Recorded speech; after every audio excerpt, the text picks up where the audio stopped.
part of the instruction.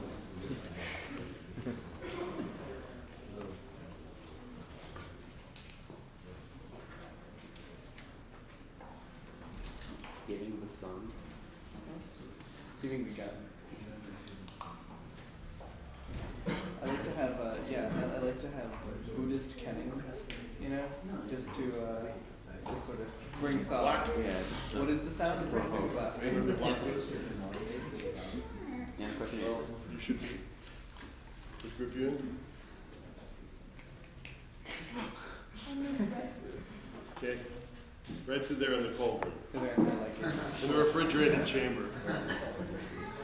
The other hand, See, wasn't that nice? the other answer I like is sounding very clever. Very restrained.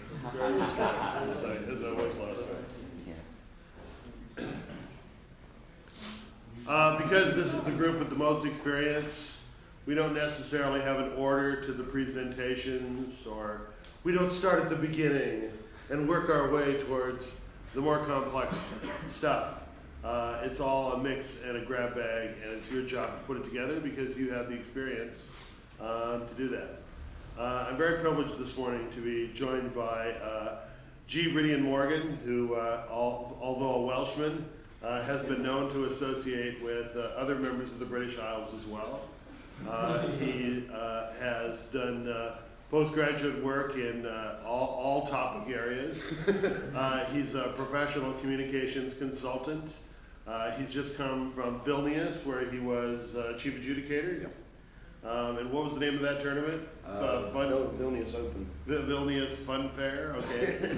And I also had the great privilege of teaching with him at the World Debate Institute this summer.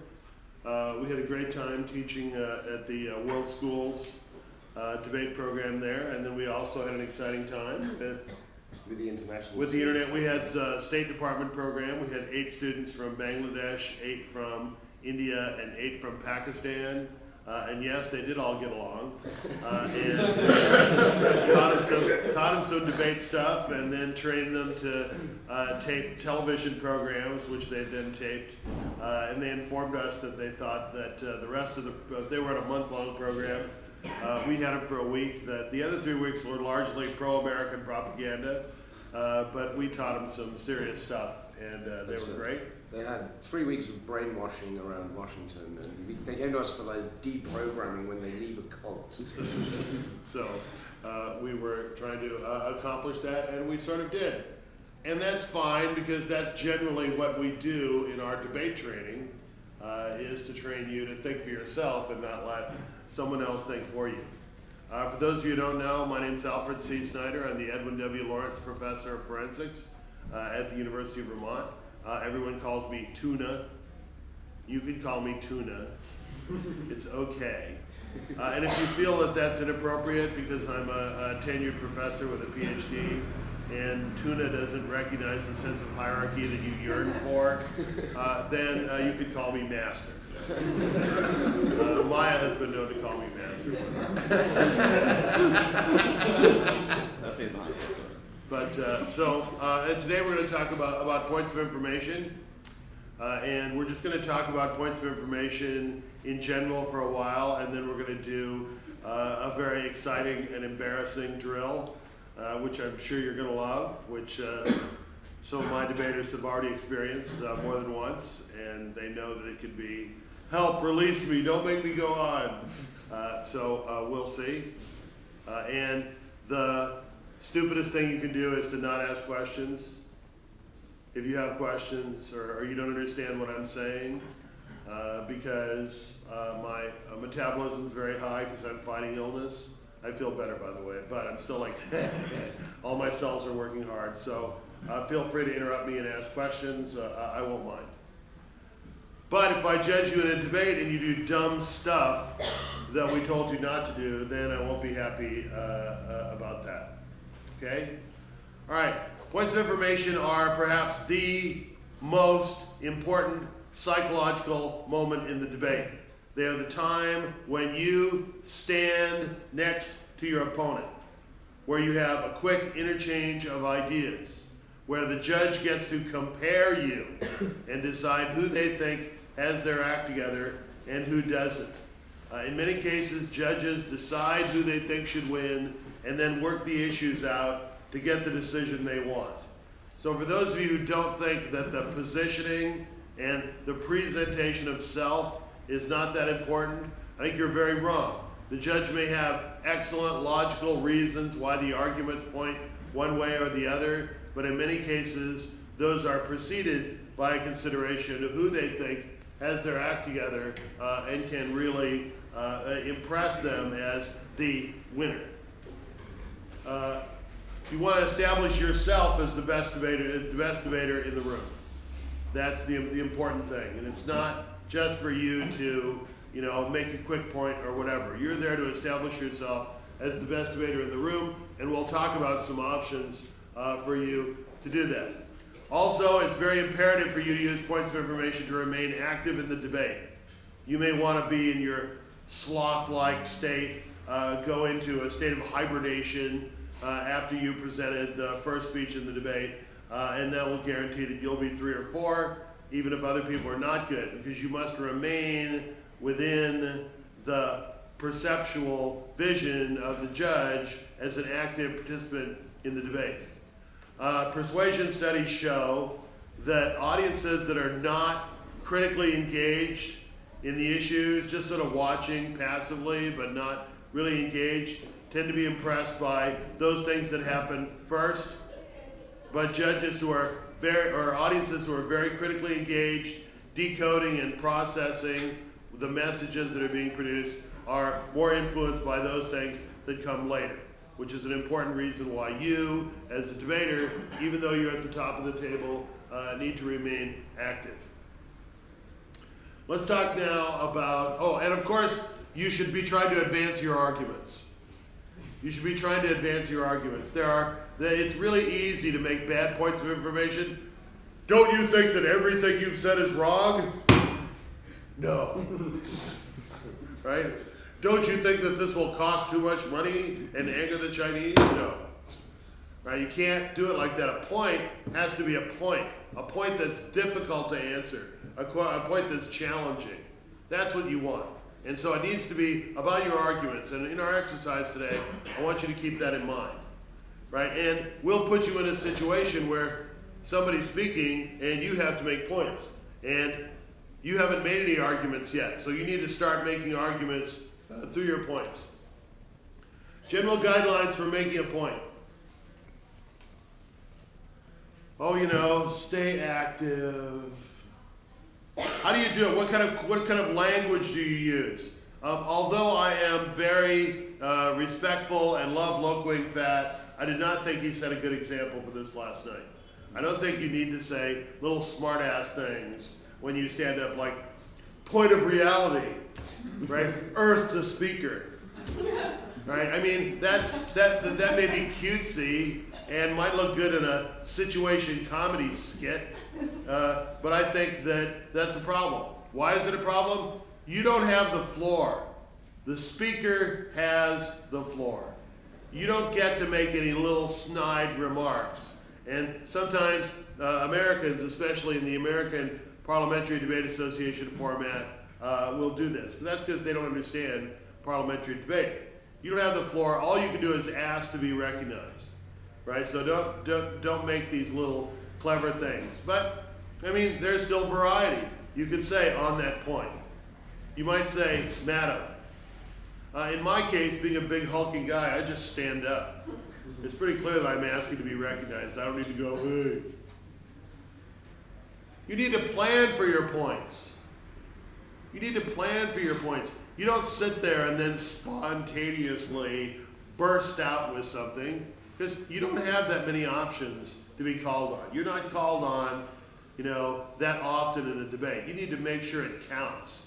I remember in our exhibition debate last year, we sort of huddled together during the debate and planned for this point of information, and then all of us kept rising, waiting to make the same point, right? Fortunately, of course, since they were afraid of me, they called on Rhydian, and he made our excellent point about handicap Olympics. Yeah. And did everybody see the video from last year? Yeah. We did a debate about whether we should apologize for colonizing countries in Asia and Africa. And Loke was speaking in the second opposition role, and he actually made quite a sophisticated argument that places like Singapore, India should actually be grateful for British colonization because that's how they got infrastructure and a concept of parliament and things like that. And so I asked him a point of information and said, isn't that rather like getting hit by a car, being put in a wheelchair, working really hard to win a gold medal at the Special Olympics, and then finding the driver and saying thanks for that great opportunity? So yeah, you need to plan for these things. When do you start planning for clever points of information? During your preparation, right? You start early, and then you focus on it. Short and sweet. Short and sweet. Think of a diabetic midget.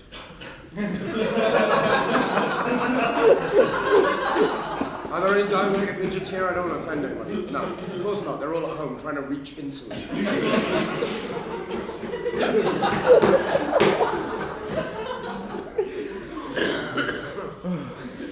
Yeah, it's like a marriage proposal. It should be short, sweet, and have a question at the end.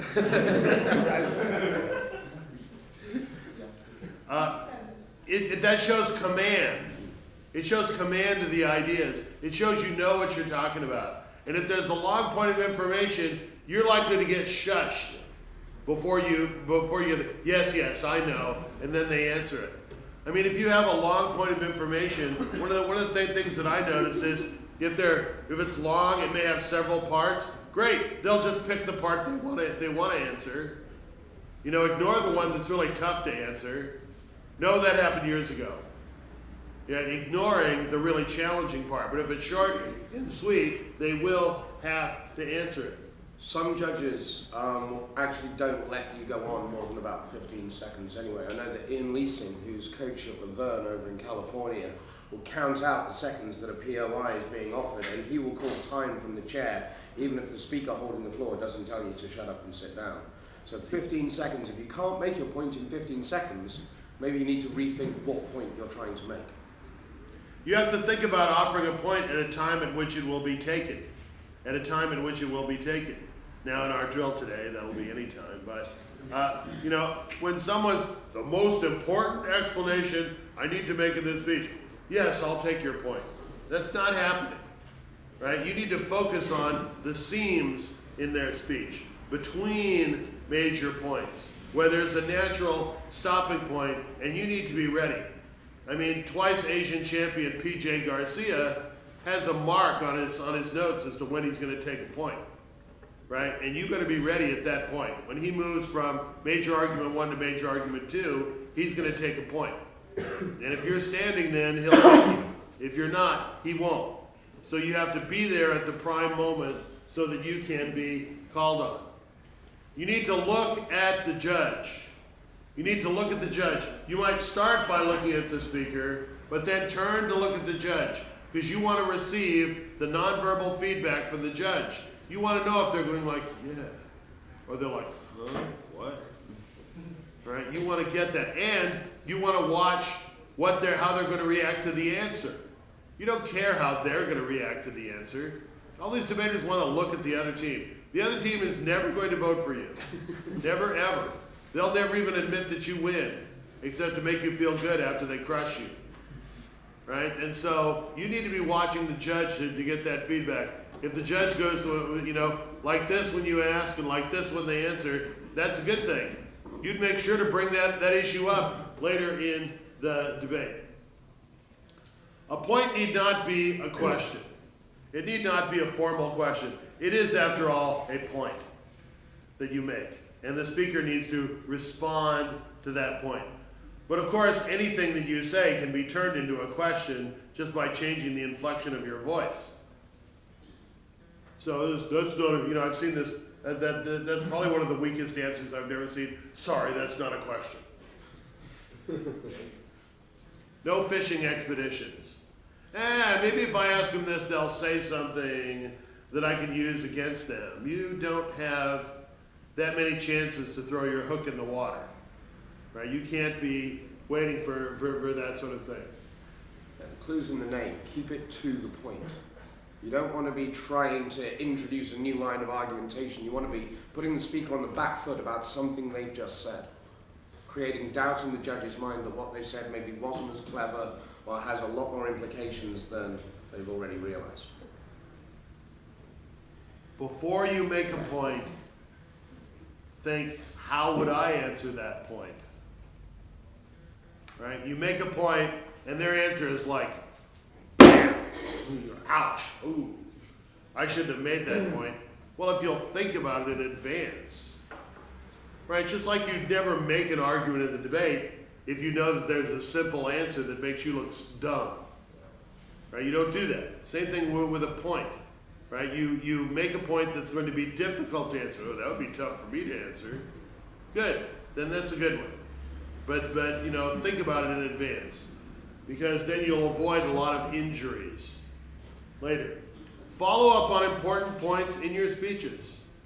Follow up on important points in your speeches. You know, it's really, I think, has persuasive value. And we saw this last night in the debate. There were several points where people said, you know, and we made the point of information about this, and you remember their answer was that, and that's really proving what we're saying. Right? It's always a great advantage for you if you can use what the words of your opponent to support your argument. That's particularly true if you're in the second half of the debate. If you think an argument's obviously got to come out on side opposition or side government, and you can get to make that argument in a POI, you're going to get the credit for bringing that issue to the table. You then get to develop it in, say, second opposition. Yeah. First opposition can't steal that from you. Yeah, question on that point. We have usually doubts when we're sitting in closing opposition, for example, and have a good argument, and first didn't bring it yet. Shall we still bring it, and if they are smart, they will then develop that argument, or shall we wait and hope that they are not bringing it up? I think what Rhydian's saying is during like the first Gov speech, get up and make sure that you're the op team that's bringing the strong line of opposition to the table, particularly if it's an obvious one. If they first stand up and talk about it, that's fine. Because if a smart first op team are going to talk about it, they're going to talk about it anyway in their substantive. But you get a chance to preempt that and say to the judges, we've already seen that line of argument, we're the ones who get credit for that, or some of the credit for that, and you can still develop your own second op line. Right, here's an example. You're a second op team, and you know sort of what weirdness you're going to develop later in the debate, because you think first op's going to take the obvious stuff. That doesn't mean you wouldn't make a point of information very early in the first government speech about something you think they're going to say. Because then it comes out of your mouth first. And that looks good. No, I'm not saying you should, repeat their argument. That would be bad. And maybe don't give too much away. If you think that you've got quite a sophisticated line, ask a point that maybe doesn't clearly introduce it, but you know that you can develop later on. And then make it obvious to the judge why that point of information was so crucial, why the response, therefore, was so inadequate. Okay, let's talk about responding to points now. I mean, I have a list here of 10 different things you can do, making a point, right? You can set up your argument, you can, point out a contradiction that they've made. I think you all kind of have figured that out, that if they say something really dumb and you can stand up and make a point about it, that's fine. I think you all have probably figured out that, I would like them to say X. Now, what kind of point can I make that will get them to say X? Right, so my list of 10 kinds of things that you can do in making points are pretty much beginner material that you probably handle. But seeing as how that can still be important, yes, Mr. Jane? I was just curious, about setting up arguments with your point. You're in the second house, you ask a point of information to kind of preview your argument, and then you abandon that argument because the first team just made that argument. It's kind of knifing. It's fine, right? Or do you get penalized because you set up your argument? I don't understand how it would be knifing. If you're setting up an argument, right, and you haven't heard your first house's arguments yet. Yeah. When they do come up with their arguments, you realize that the second house extension you were planning on having would be in contradiction to what the first house said. So you have to abandon that and come up with a new one. I guess so. I mean, more likely it would be that you ask a point that previews their argument that they then make, which you accomplish what we just talked about. I don't know what kind of strange argument you're making that the first team makes this totally in contradiction to what you're saying. You know, you're going to make this argument, socialism bad, right? And then they stand up and say, socialism good. Oh, well, I guess I'll abandon that. I just don't see that happening that often. Usually knifing is very sensitive and unintentional, and it's not usually like, the moon's made of green cheese. No, it's made of purple marzipan. So anyway, I think you can figure out that kind of stuff. I do think, though, and this sort of speaks to Mr. Jane's point, that usually in trying to get them to say something I want them to say that sets up my argument totally, I usually don't make my argument. Well, isn't it true that such and such? And they'll go, no. Usually I set it up in the opposite direction, right? You don't, you come at it from the other way. You don't trap people by saying, there's a mechanical trap right in front of you, now step in it. Right? That's not, they have to not see it. They have to not think of it. Right? And so generally, if you make a point that comes from the opposite, I'll just give you an example. I was in a debate in Riga where I thought that the government team had said something that was kind of ridiculous and I would really be able to use against them, but they didn't say it strongly enough. They didn't really say it overtly the way I wanted. And so I asked this point, are you really saying overt statement of stupid argument I want to take advantage of? And the woman looked at me quizzically and said, well, yes, that's exactly what I'm saying. Right? Something should have told her, her Jedi sense should have told her that something bad was going to happen. And I said, I'm going, oh, very fine, thank you. Good. Right? You don't make a point by saying, won't this cost a lot of money? Right? Instead, you might make a point that won't it be impossible to build the facilities and train the hundreds of thousands of people that will be necessary for this? No, it's quite possible. We can do all that. Then that becomes fodder for your arguing it's going to be really expensive. See what I mean? You don't go to the end of the argument. You coax them into creating the middle of the argument, and then you show them where it ends up. One of the great techniques for offering a point of information, someone who does this very, very well is a Dutch debater called Lila Koenig, and she's regularly been top ESL speaker at Worlds, at European Championships. She always offers the speaker a choice. Like, is it your contention that X, or are you saying Y? And neither of them is a good option for that speaker, okay? So they're damned if they do, and they're damned if they don't. But she never asks them just one half of a closed question. Because if you say something expecting that yes answer, the good debater is going to turn around and go, no, that's clearly ridiculous, and move on. But if you give them that sort of almost a false binary, if you can, which way can you take this argument, take it in two directions, both of which are harmful, and then you have to pick one. It's a very, very effective way of putting a speaker on the back foot. By the way, I believe she's going to be an instructor here next year. Excellent. She's wonderful. Yeah. We always need more women instructors. Absolutely. There are never enough women. Yeah, looking around the room, that's true. Right. Well, men at this age, it's going to be another 3 or 4 years before they're really mature. So, That's true. That's true. Women just mature faster. Responding to a point. Let's talk about how to dismiss them. How to dismiss them. One thing is, either take them or sit them down. Either take them or sit them down. Don't leave them hanging there, standing. They become a distraction. They become a distraction, and the judge is like, gee, I wonder if they're going to sit this poor guy down or what. It's there. All of a sudden, they're not. People yearn to be distracted. And you can't allow that. So either take them or sit them down. Now, how to dismiss them? Some debaters think they're actually being clever when they say to somebody, stay standing, they carry on talking for 30 seconds, and they turn around and go, now you can sit down. That might score a cheap point in a bar, but generally speaking, a judge is going to find that just a little bit unnecessary. You've not really achieved anything in terms of pushing your argumentation forward.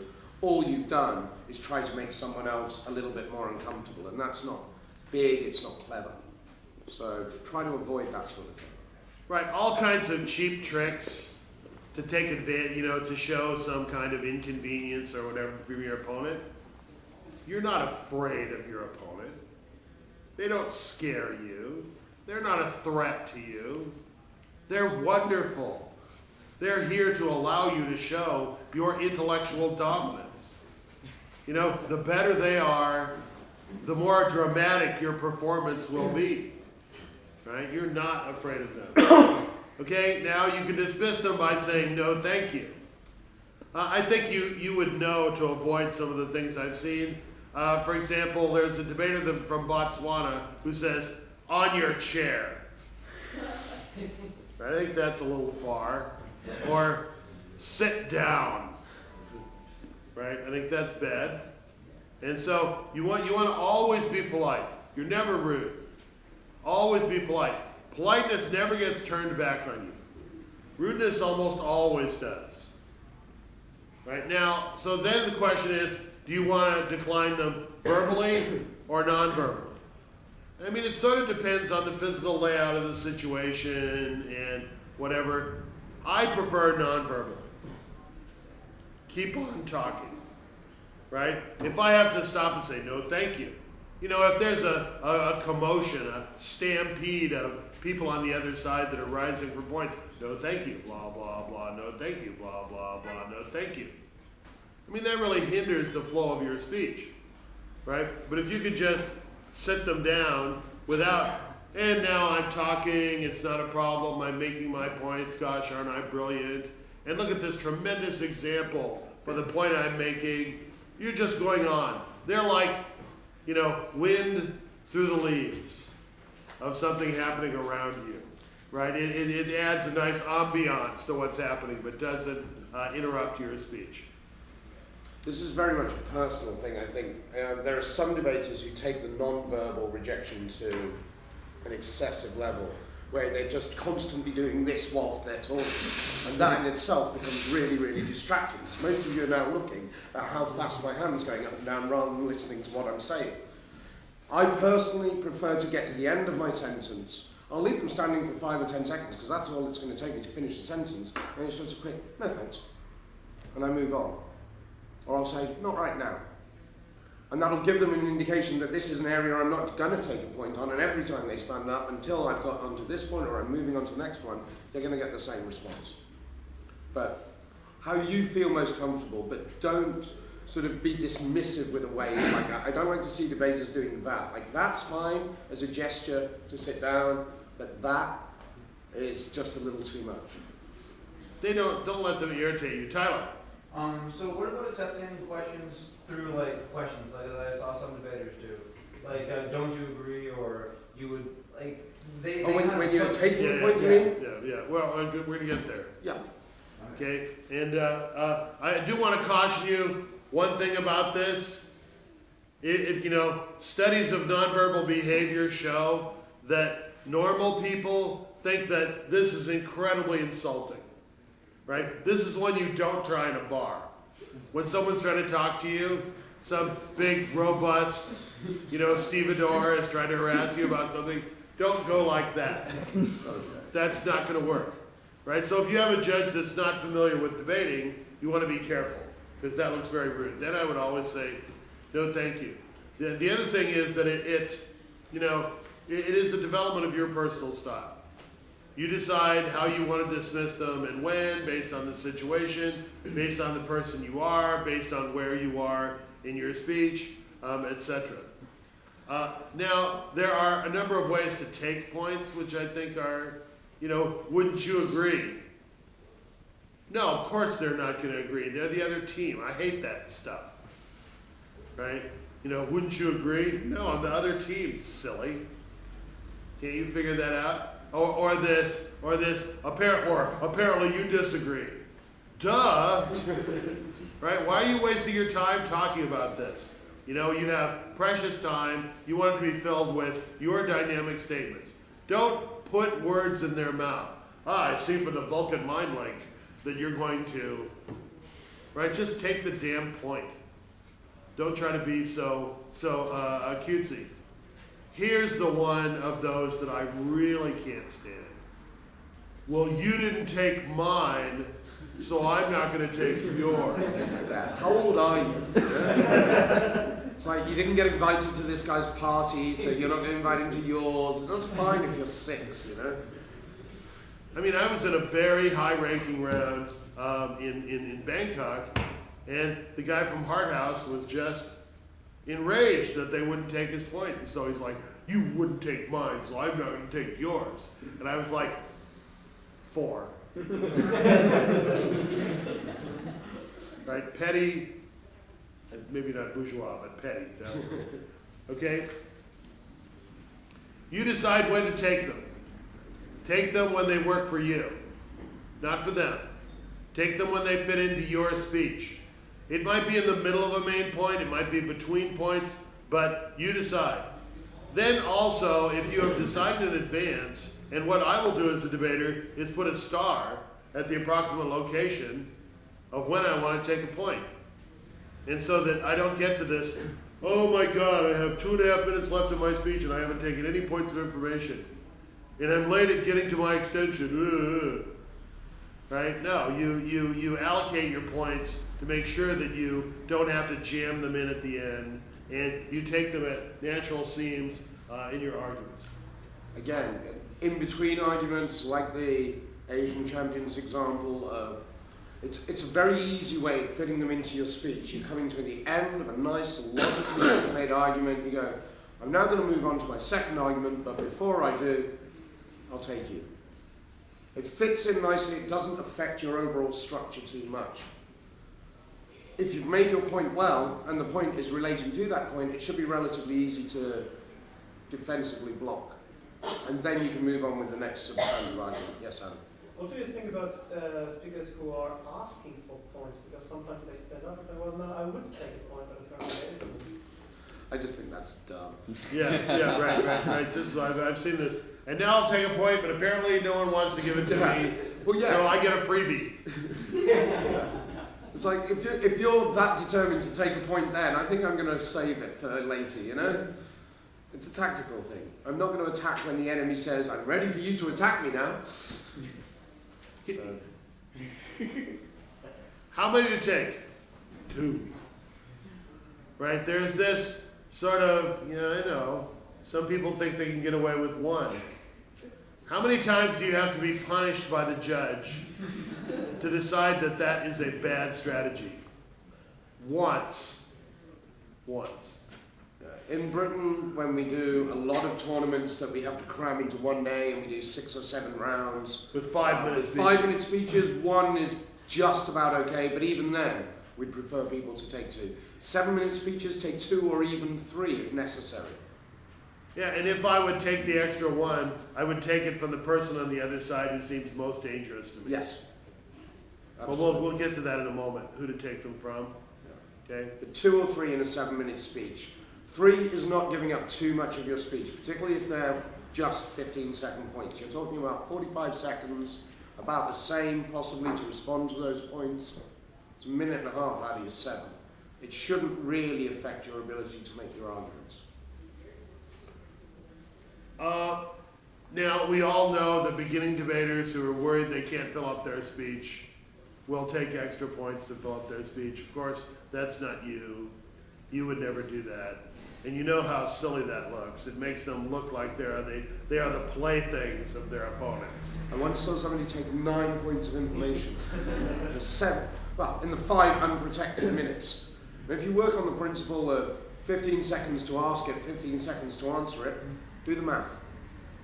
How many of those 5 minutes have you got left to make arguments? You've got about 30 seconds of your own time.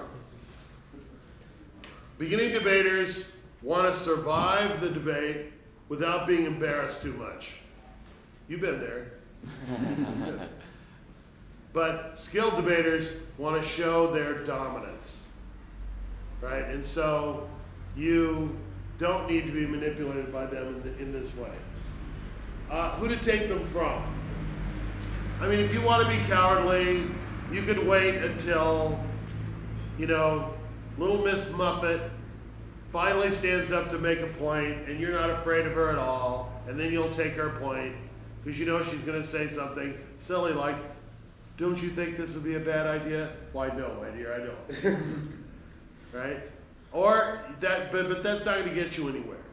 I think it's best to take points from the person you perceive as the most dangerous person for you on the other side of the table. I think that's where you I stood up to the best they have and beat them. That's what you want. If the judge thinks, especially if there's someone with reputation in the room on the other side, take both your points from them. So it should be clear to the judge who's the boss, right? Who's in charge? It's you. Well, unless you screw up and they eviscerate you. But if you don't try, you're not going to get anywhere. That's particularly important in good rooms where you've got experienced judges, experienced debaters who've all been on the circuit a while. We all know each other. If I think you're running away from a debater because every time you say something I'm questioning, this guy's standing up and you're refusing to take him on a POI, but you'll take the person from the Philippines who can't speak English very well because you think that's going to be easy, I'm going to penalize you for that.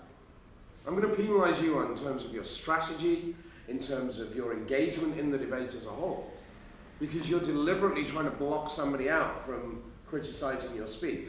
And it's worse if they've already spoken and that's their only opportunity to come back on your arguments. Your second opposition, their opening government. If you don't take a strong opening government speaker on a point, I'm going to criticize you for that, and I'm going to penalize you in the judgment.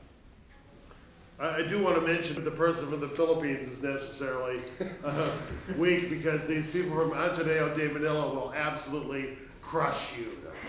Right? You may think they look a little funky and may sound a little funky. No, but don't take Tokyo G instead of Oxford A. Right. But I mean, sometimes you go a little too far. In our colonialism debate last year, Sam Nelson turned to Neil Harvey Smith and said, "I'm not afraid of you. Bring it on."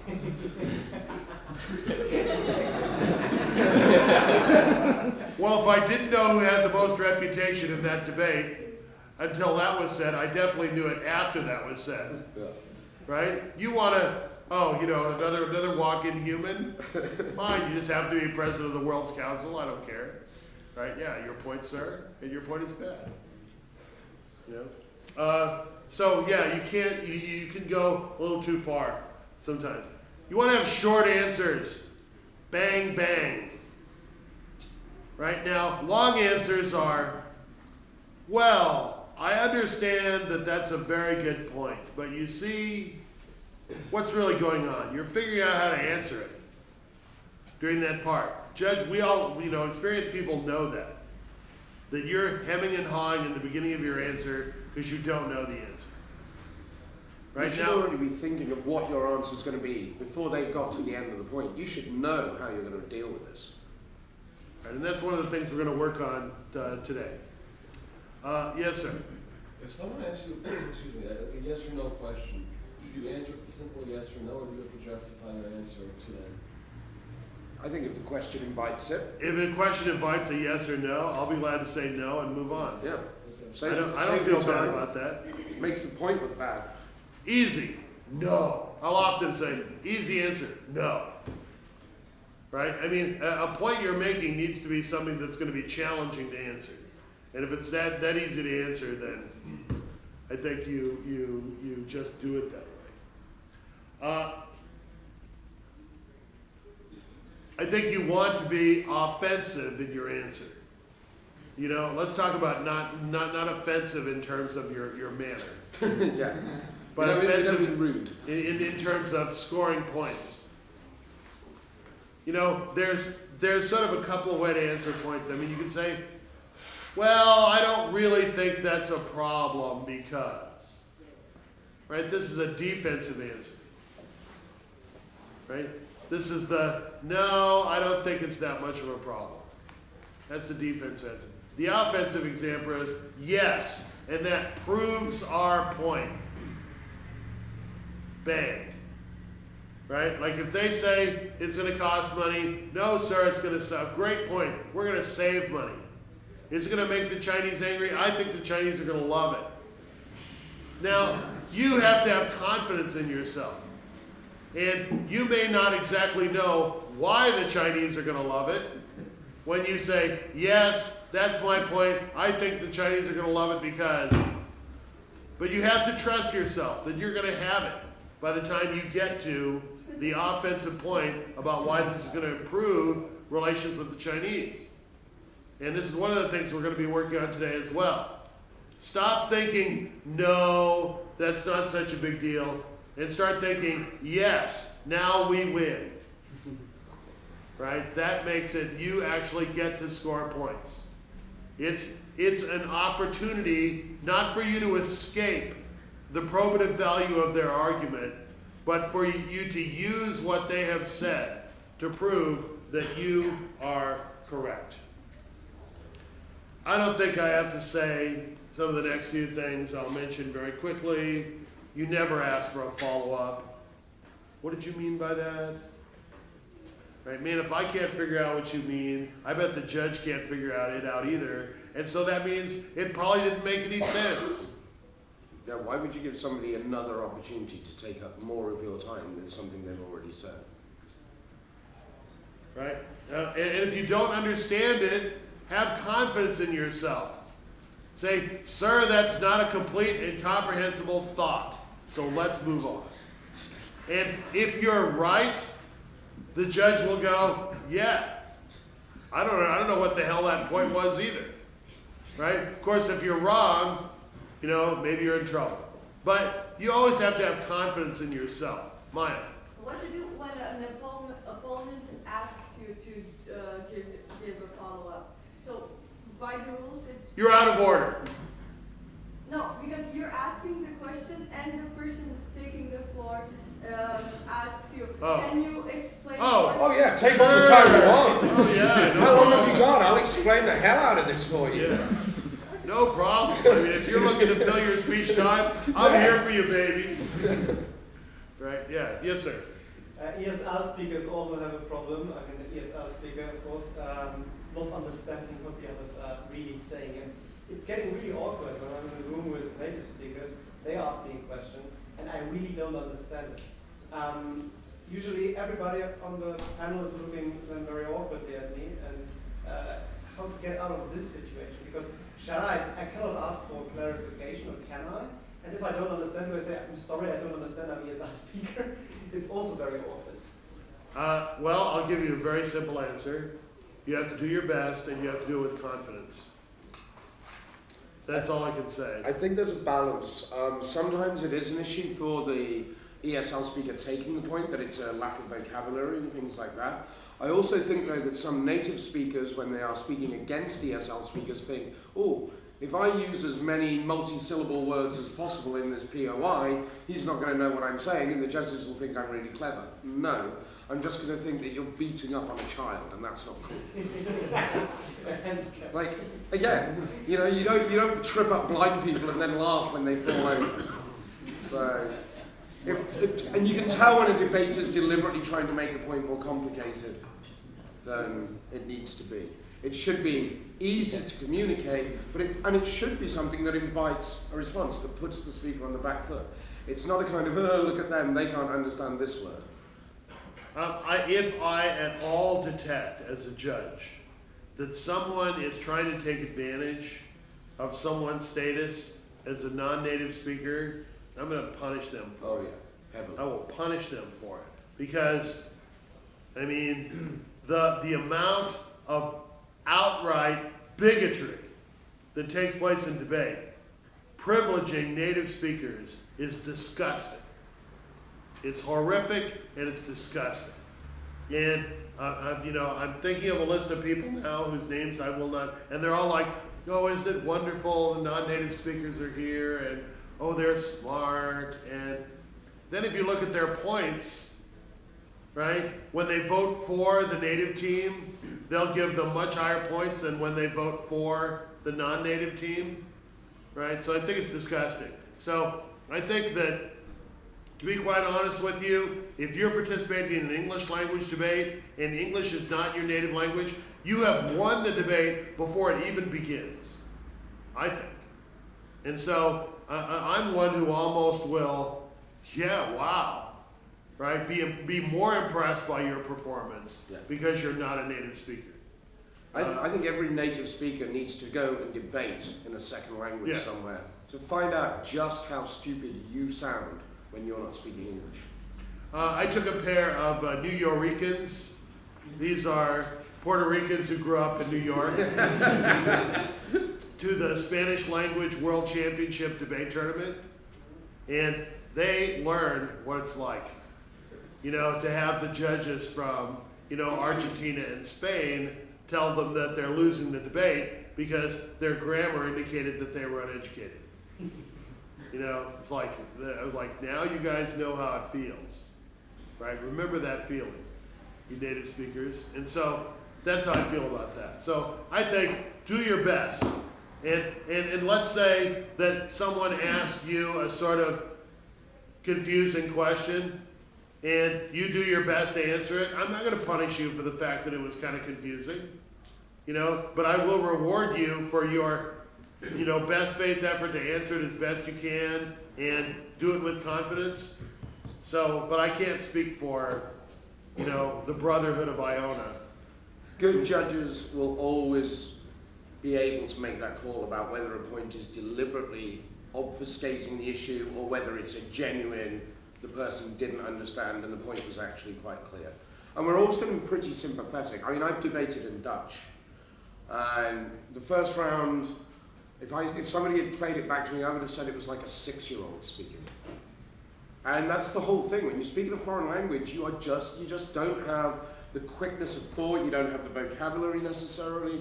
You have to spend 30 seconds explaining something where in your native language, there's just one word that encapsulates that idea. Right. I think that's the big difference, that the native speaker can make a complex argument much more quickly than the non-native speaker. So, but if every English native language speaker went and tried it in a foreign language, I mean, I'd love to see some of the people in Britain try to debate in French. It would be hilarious. And many of them know French and have learned it in school or German. And absolutely. But you ask them to make an argument in French as opposed to translate a piece of romantic poetry, and they just have no idea what you're talking about. So I think there should be a lot more empathy than there is, but hopefully, I certainly think it's getting better. There are some of us who do have that experience and are genuinely pushing the other judges to stop sort of resorting to slightly imperialist notions. Right, and when you're on a panel and you detect that happening, as you judges, call those suckers out. Yeah. Call them out. And tell the adjudication team that this is still happening. Yeah, give feedback to indicate that that's true. Punish it. One of the worst things I ever heard was at Worlds one year when we have a situation in the European Championships where if we have a composite team of a native speaker and a non-native speaker, the non-native speaker is still eligible for English as a second language individual speaker prizes. At Worlds, that's not the case. And the rationale for this was given to one ESL debater as, well, your partner's a native English speaker, therefore he can think up good arguments for you and tell you what they are. I'm sorry, what? I didn't realise I was thinking as a second language. The issue is with my vocabulary in a foreign tongue, not the fact that I'm a retard and need somebody to spoon-feed me what is a logical argument. But that was what a chief adjudicator or a deputy chief adjudicator at a recent World Championships told an ESL debater. Well, maybe the person who said that was relating a personal experience they'd had. Well, with them being thinking as a second. Yeah, possibly. But I wrote a long piece about it, criticising Worlds and Worlds Council for not taking action on this. And I know that that generated a lot of support from the ESL community. But what was gratifying was the number of top-ranking Iona judges who came out and said, this is disgusting, this should not be happening. All right, never ask for a repeat. If it doesn't make any sense, indicate it doesn't make any sense, look at the judge, follow up during your speech. All right, give short answers, blah, blah. Now let's talk about how to avoid questions you may not be able to answer without looking like a dunce. One of the things you can say is, I'll be answering that below. Right? All this does is give you a little extra time to think about it, but then make sure that A, there actually is a point below that's relevant to this, and B, when you get there, signpost it, and this will answer that point of information, to which I have now thought of a clever answer, but I'm not telling you that. Right? So this is one way. Do you think that's... Absolutely. There's nothing worse than somebody saying, I'll deal with that when I get to my third point, and then not dealing with it. It just means the point of information goes unanswered. And again, in the judge's mind, you create an impression that you didn't know how to deal with it, you couldn't deal with it, you said you were going to do it later, and then you hope you'll forget that the point had been made. And judges rarely do forget. That's why we write things down. So we know what point has been made. I always prefer a debater, if you would say, well, my point 3 deals with that, but hey, I can switch my structure around, bring point 3 to point 2, deal with that now, and then I'll go back to the argument I was going to make. I think that shows flexibility. I think it shows good thinking on your feet. Yeah, but it doesn't give you extra time to figure out what the hell you're going to say. Yeah. So, I'm on my rescue mission. Oh, absolutely, absolutely. But if you say you're going to do it later, make sure you must do it. Yeah. And then it better be good, because you had extra time. This one's not quite as good, but you can say, I think we've already discussed that issue previously. Of course, A, you need to have done that, right? And B, it needs to be, applicable. Maybe it's not answering precisely what they're saying, but it was on the same issue. Once again, I think that this is not necessarily a clear way to get out of it, but it is better than going, shit. Right? That's not particularly good. And I'm not making fun of Steve Yano. Just want to make that clear. Sometimes you'll get a point of information that's about nothing you said. Yeah. You'll get a point of information that's like, your opening opposition team said. And you think, well, fine. Good for them. Well done. Have a gold star. Go to the front of the special bus for remembering what was said 5 minutes ago. Don't you want to make a point of information about Franklin Delano Roosevelt's legs? Something more topical, maybe? But that would take too much time. Yeah. But it's perfectly legitimate to say, that was in the other half of the debate. Do you have a point that's relevant to the speech I'm making? I think that's okay to say. Yeah, I don't mind that at all. Because they're probably trying to trick you into saying something, like I might do, that then they're going to use against you separately. Yeah. And don't follow. If it has nothing to do with anything you've been talking about, then, sorry, I don't see how that's relevant to any of the issues in this debate. Okay, the final escape clause, I know you're hoping for more, but come on, you're the advanced group. Final escape mechanism I have is where if you're not able to answer the question, you attack the assumption behind the question, right? Well, because this question is X, and I'm not sure, but the assumption behind the question is Y, right? And so if I attack assumption Y, then obviously I'm attacking the question. And this, I think, is pretty easy because there are different assumptions behind what the two teams are saying. One team is saying state control good, the other is probably saying state control bad, or whatever, right? And so if you can attack the assumption behind the question they're making, you can get away with scoring points against them, more pro-state propaganda, right? And you can avoid answering a question which can be damaging, and I'll just give you an example. One of my favorite debates is about returning cultural artifacts that have been stolen. And the government's saying we need to return all these stolen cultural artifacts. And sure enough, somebody from the opposition is going to say that that's a bad idea because the places it will go back to aren't able to care for these things, right? So in talking about returning Ethiopian cultural artifacts, because the British stole literally their entire cultural heritage, one day in the late 19th century, and had an auction of it all. And so I was, waxing on about how this is important, and the point is made, but sir, Ethiopia does not have the museums and the facilities to preserve these delicate ancient documents.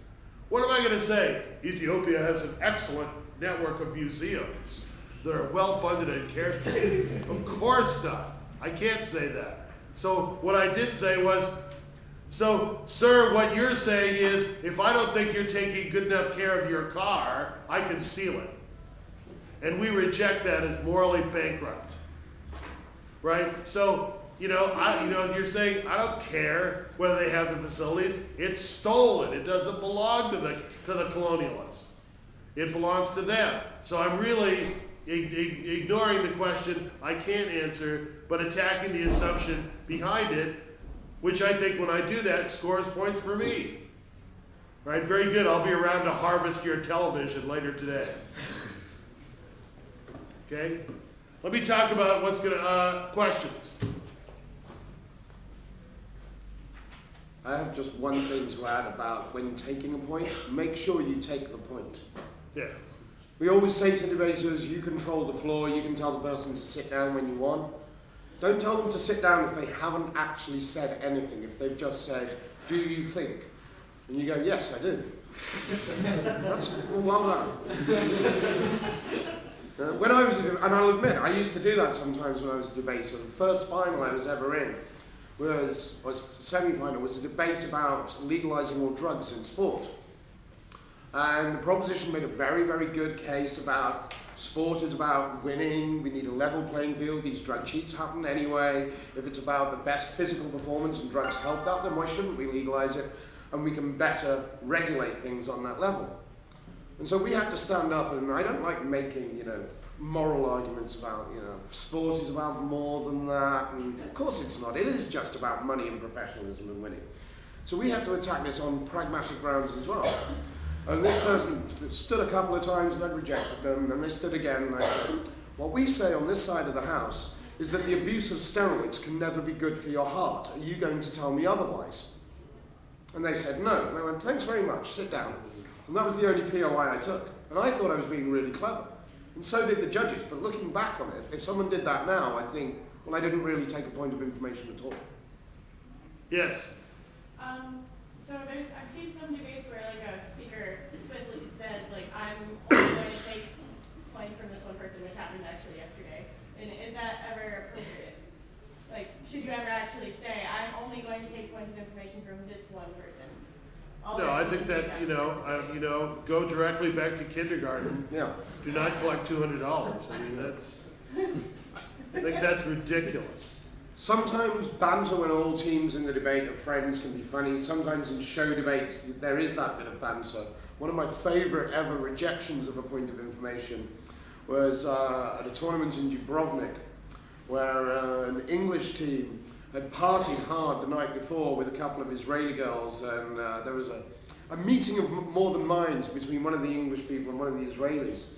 And in the morning, when the Israeli girl stood up to offer a point of information, the other guy's partner said, no thanks, my partner's already taken you enough, I'm not going to take you anymore.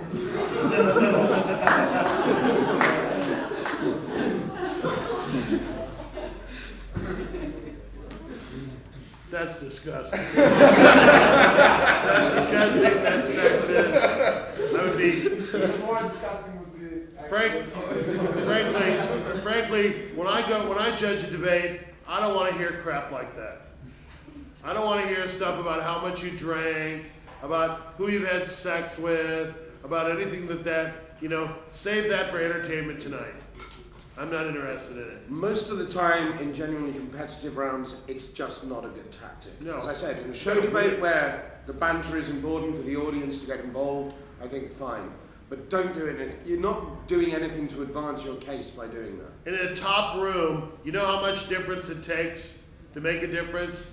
The tiniest bit will make the difference. Sam. At the point where either you know that they're not going to take a POI from you in their speech, or they've done you the favor of telling you that they're never going to take a POI from you for whatever vindictive reason, what do you think of the tactic of standing up, knowing you won't be called, as an effort to distract them? I would think hope springs eternal.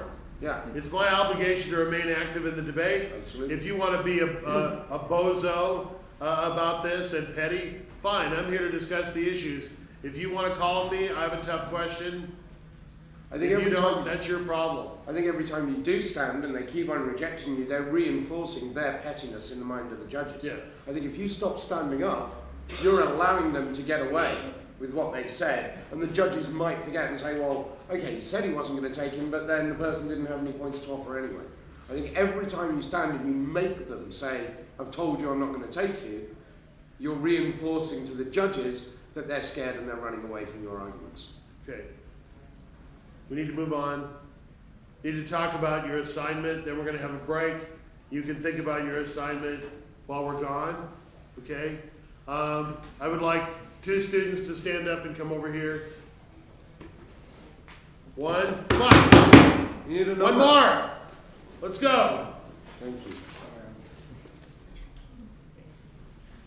Okay, Georgia should be admitted to NATO. You'll be delivering a speech on this when you come back. Go. Next 2.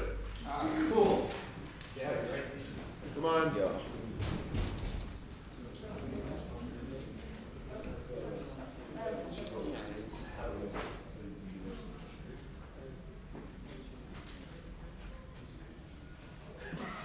Life was better before Facebook. Yeah. Next. Life before Facebook. This House would abandon all laws restricting cruelty to animals. Yeah, abandon all laws restricting cruelty. Next.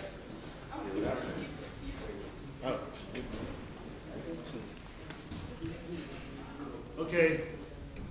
Show me a couple of Serbs. All right. Following orders is an acceptable defense for war crimes. Following orders is an acceptable defense for war Show me a crimes. couple of Serbs. Go. This House would ban the eating of meat. This House would ban the eating of meat. Go. This House would ban recreational air travel. Go. Wait, are you? We're both in this proposition? Yeah, you're all prop.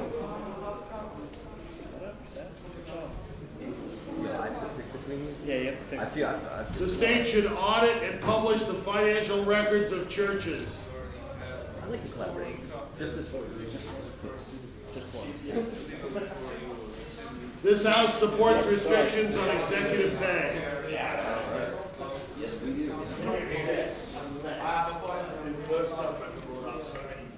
We can't all deliver speech. You're not doing it together. You're going to go to separate rooms. Yeah. This House would criminalize Holocaust denial.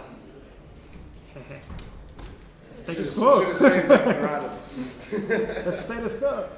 In some In our countries. country. Okay, who's my next 2? Apparently not in You Australia do. anymore then. Come on, let's go. You decide. Okay. U.S. military action against terrorist bases in Pakistan is justified. U.S. military action against terrorist bases in Pakistan is justified. I need one of you. No, you're not going to be together. You're not preparing as a team. Stop reading my mind. Okay? You're not preparing as a team. All right, ready? So it's not a team thing. You're just This House supports two people get the reparations for same slavery. motion, but they prepare their own prop case. So it Okay, doesn't ready? matter. Yeah. Yeah, reparations for sports reparations for slavery. This House would create separate units for gays in the military. Okay. What are we doing with this thing now? You're drafting a speech.